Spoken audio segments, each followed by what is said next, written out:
ভেঙে দেখাচ্ছি কত মুসমুসে হয়েছে, একদম মুসমুসে পিঠা।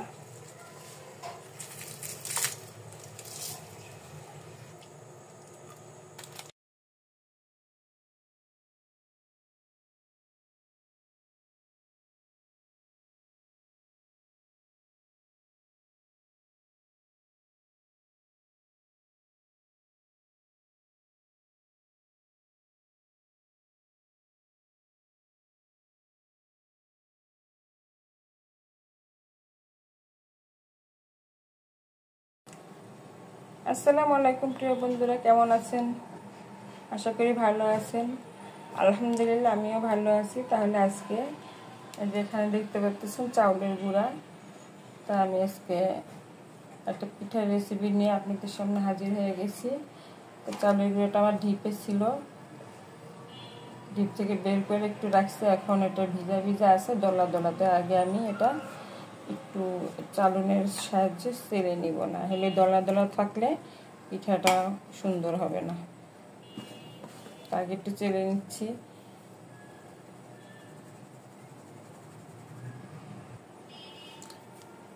তো বন্ধুরা, আমি এখানে চেলে নেওয়া হয়ে গেছে, অল্প একটু আছে। তাই এর ভিতরে একটা কথা বলি যে এটা ভিজা চাল, আতপ চাল। ডিপে অনেক দিন পর্যন্ত এই গুঁড়াটা করে রাখা যায়। দেখা যায় অনেক সময় দেখা যায় বাসা বাড়িতে রোদ থাকে না, সবার বাসাতে রোদ নাই, উঠান নাই। তা উঠান না থাকলে কী করা যাবে, চাল গুঁড়ো করে তারপরে পলিথিন করে ডিপ ফ্রিজে রেখে দিলে তা অনেক দিন খাওয়া যায়। এটা কোনো নষ্ট হয় না, বছরের পর বছর রাখা যায়, সমস্যা নেই। তা আমি এখানে 5 কেজি চাল গুঁড়ো করছিলাম। 5 কেজির থেকে খেতে খেতে এই কটা আছে, আর অল্প কিছু আছে। আর এই কটা এখন বের করে নিলাম। এখন কি পিঠা বানাবো দেখতে থাকুন। চালা হয়ে গেছে। এখন আমি এই পিঠাটা আটাটা ডো করে নেব। গরম পানি দিচ্ছি। এখানে একটা হাঁড়িতে আমি পানি গরম চুলায় দিয়ে দিচ্ছি, লবণ দিয়ে দিলাম স্বাদ মতো। এটা ফুটে গিয়েছে। আমি এখন এর ভিতরে চাউলের গুঁড়ো দিয়ে দিচ্ছি।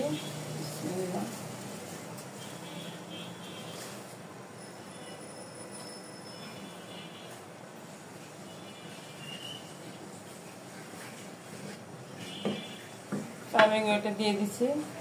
এখন একটু ঢেকে দিব। এই মাঝখান দিয়ে একটু একটু করে ফুটে করে দিলে সুন্দর করে সেদ্ধ হবে।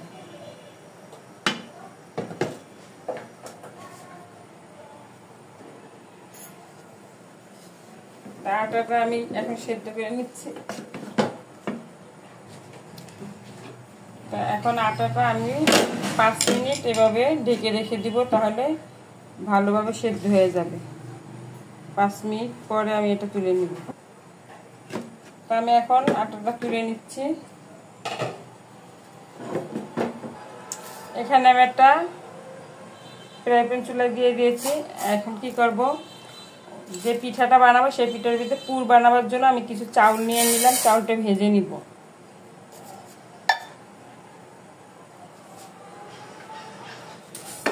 চাউলটা ভেজে সেটার ভিতরে পুর দিব। এর জন্য চাউলটা ভেজে একটু মিক্সার ব্লেন্ডারে গুঁড়ো করে নিব।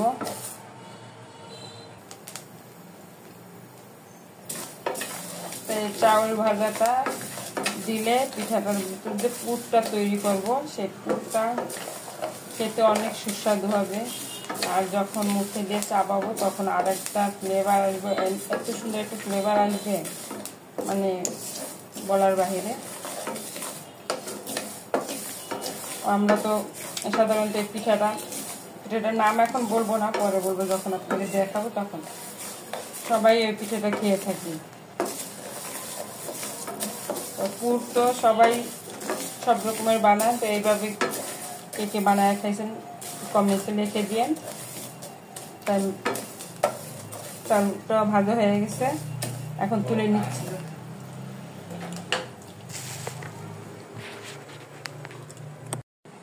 এখন যেটা করবো, এখানে সাদা তিল আছে, আমি কিছু সাদা তিল ভেজে নিব এরকম করে।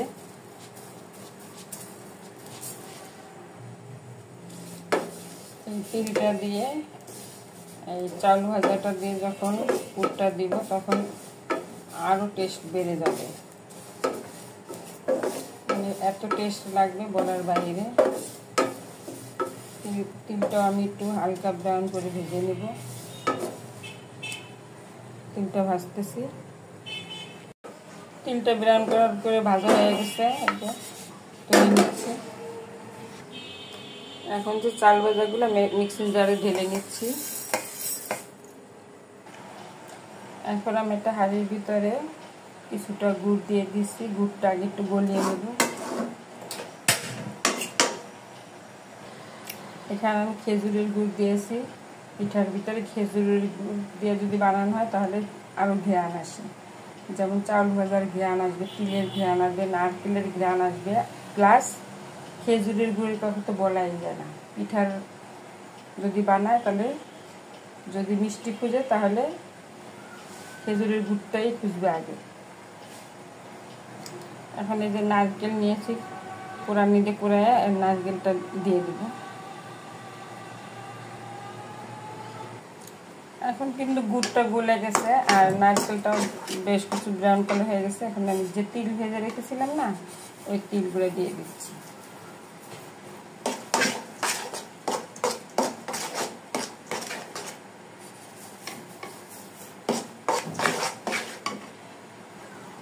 এখন যে আমি যে চাউল ভাজাটা দিয়ে দিলাম, মিহি করা চাল ভাজাটা দিয়ে যে এখন একটু নেড়ে দিচ্ছি।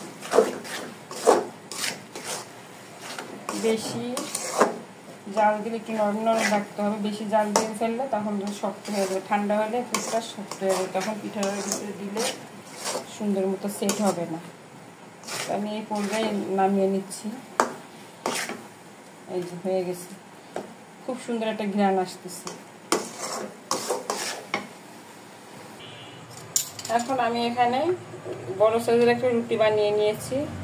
রুটিটা বানানো দেখালাম না, রুটি তো সবাই বানাতে পারে, আটাটা সেদ্ধ করে দেখাইছি। এখন এই রুটিটার ভিতরে আমি পুরটা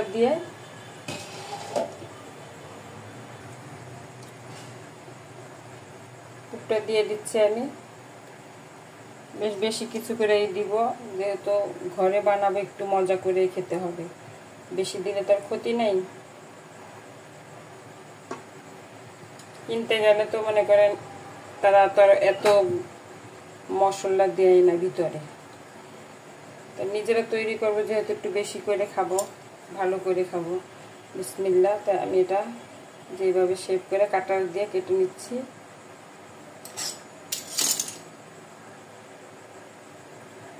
এই যে খুব সুন্দর পুলি পিঠা হয়ে গেল। তার ভিতরে পুরটা হয়েছে মেইন। পুরটা এরকম যদি আপনারা বানায় কখনো খেয়ে থাকেন তাহলে তো স্বাদ বুঝবেন, আর যদি না খেয়ে থাকেন তাহলে এভাবে করে পুরটা বানিয়ে এরকম পিঠা তৈরি করে খেয়ে দেখেন, খুব স্বাদ পাবেন। আর একটা বানিয়ে নিচ্ছি, লম্বা লম্বা বরাবর দিলেই হয়।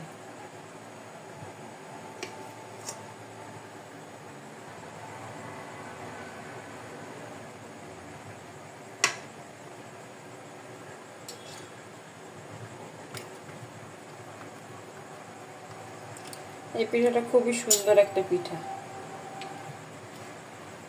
এখন এই যে শীত আসতেছে, প্রতিটা ঘরে ঘরে আমাদের গ্রামে এই পিঠা বানাবে। তারপরে আবার যখন মেয়ে বিয়ে দেয়, মেয়ের সাথে শ্বশুরবাড়ি দিয়ে দেয় পিঠা এই বানিয়ে। এই পিঠাটা দিবেই আমাদের এলাকায়। এই পিঠাটা মেয়েদের বিয়ে হলে নতুন যখন শ্বশুরবাড়ি যায় তখন এই পিঠা দিবেই, আর সাথে সাথে আরও অন্য অন্য ধরনের পিঠা দিবে, কিন্তু এই পিঠাটা থাকতেই হবে।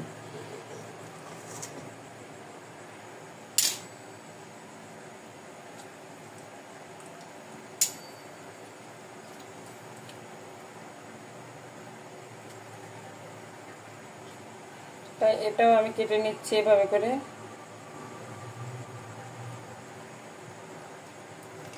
এই কাটাটা সব দোকানেই পাওয়া যাবে, এই সাইড থেকেও কাটা যায়, এই সাইড থেকে কাটলে একটু ডিজাইন হয়, আর এই সাইড থেকে প্লেন হয়, তবে হাতে মুড়িয়ে মুড়িয়ে দেওয়া যাবে। এখন আরও একটা বানিয়ে নিচ্ছি।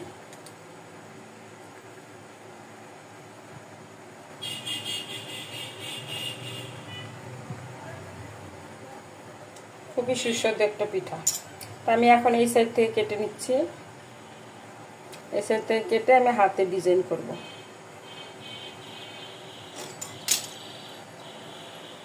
এই সাইড থেকে কেটে হাতে ডিজাইন করে নিচ্ছি।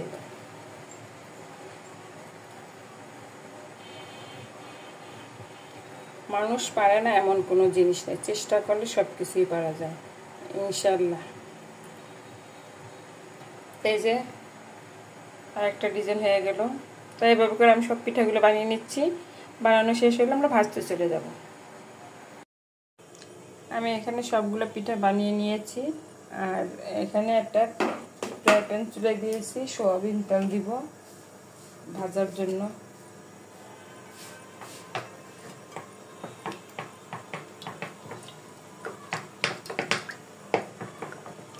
বেশ কিছুটা তেল দিয়ে দিচ্ছি যাতে ডুবা ডুবা হয়।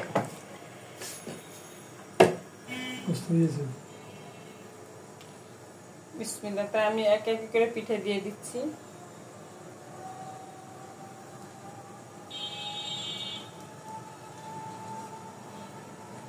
মিডিয়াম আঁচে ভাজতে হবে, নাহলে মুসমুসে হবে না। বেশি জাল হলে দেখা যাবে ভিতরে কাঁচা থাকবে আর উপরে লাল হয়ে গেছে, তো পিঠাটা খেতে মজা লাগবে না।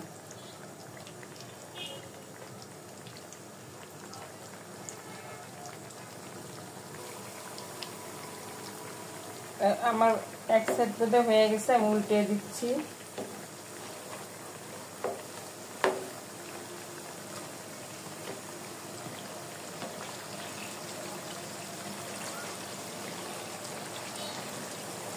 কালার এসে গেছে। এভাবে কম আঁচে ভাজলে আস্তে আস্তে কালারটা আসবে আর মুচমুচে হবে।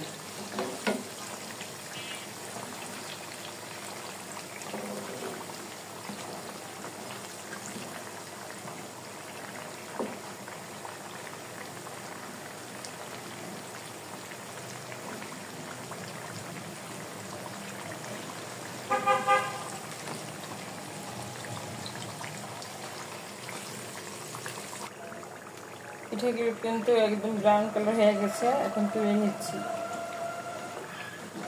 এসে আর বেশি কালার করা যাবে না। কালারটা খুব সুন্দর এসেছে আর খুব মুচমুচে হয়ে গেছে। এবার পিঠাগুলো তুলে নিচ্ছি।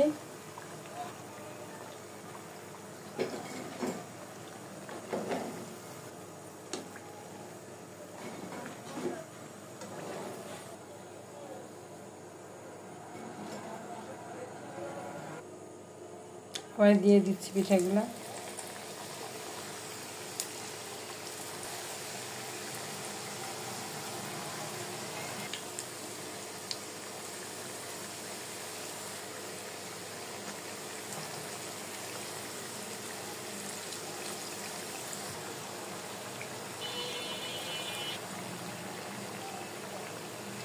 এগুলো দিয়ে দিচ্ছি। আর এই যে আমার এগুলো ভাজা হয়ে গেছে, ঝনঝন শব্দ আসতেছে। এইভাবে করে আমি সবগুলো ভেজে নিচ্ছি। পরবর্তীতে আপনাদের দেখাবো আবার কিভাবে ভাজা হয়ে গেল। তো আমার সব পুলি পিঠাগুলো হয়ে গেছে, কত সুন্দর করে মুসমুসে সব পিঠা।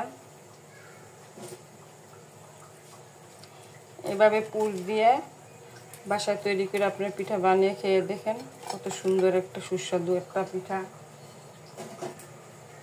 পিঠার ভিতরে যে পুরটাই হচ্ছে মেইন।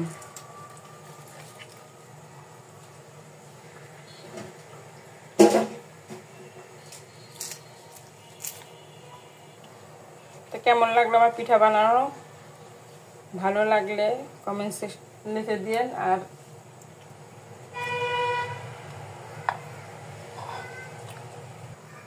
এটা ভেঙে দেখাচ্ছি কত মুসমুসে হয়েছে,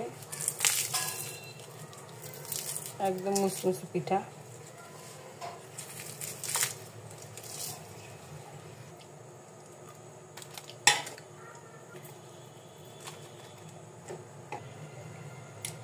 তা বন্ধুরা, আমার পিঠাগুলো তো হয়েই গেল।